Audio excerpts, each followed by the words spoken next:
Ce samedi 7 juin 2025, une marée de balais, de râteaux et de gilets florissants a déferlé sur les artères de la capitale économique en ce premier samedi du mois. À l'occasion de la journée citoyenne de salubrité, les populations de Pointe-Noire ont répondu présentes dans un élan collectif et exemplaire d'engagement civique. C'est le constat dressé par le directeur général de l'assainissement, Yvon Kabat, lors de la tournée de terrain qu'il a effectuée aux côtés du préfet de Pointe-Noire. Une descente qui visait à constater de visu l'implication des citoyens dans cette opération nationale d'assainissement. En prélude à cette journée et traduisant dans les faits les instructions du ministre de l'Assainissement urbain, la Direction générale de l'assainissement, en étroite collaboration avec les autorités municipales de la ville, a mené une campagne de sensibilisation ciblée, porte-à-porte, messages radiodiffusés, affichage urbain et relais communautaires, permettant d'impliquer activement les habitants dans tous les arrondissements. Un résultat sans équivoque.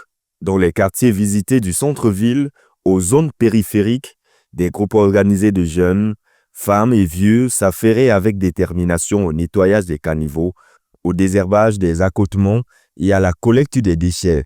Une image forte d'une communauté unie autour d'un objectif commun, rendre la ville plus propre, plus saine et plus vivable.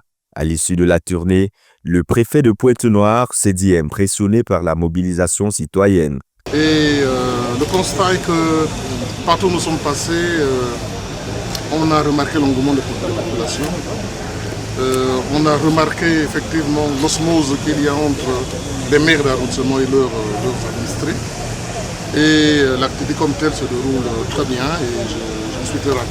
Quant au directeur général de l'assainissement, il a salué la prise de conscience croissante des citoyens face aux enjeux de salubrité. Le préfet a vu tout cela et le constat a été fait devant le préfet. Et nous avions eu l'assortiment du préfet par rapport à ce constat et il a instruit les autorités municipales de la ville pour que justement nous puissions faire cette pédagogie auprès des établissements commerciaux qui comprennent que fermer de 8h à 10h, c'est pour travailler. Ce n'est pas une formalité, une simple formalité. Mais on ferme pour nettoyer parce que la circulaire du feu Premier ministre chef du gouvernement est claire. Chaque premier samedi du mois, ville, village et habitation propre. Les commerces sont dans la ville. Donc, ce n'est que normal que ces commerces travaillent autour de leur établissement.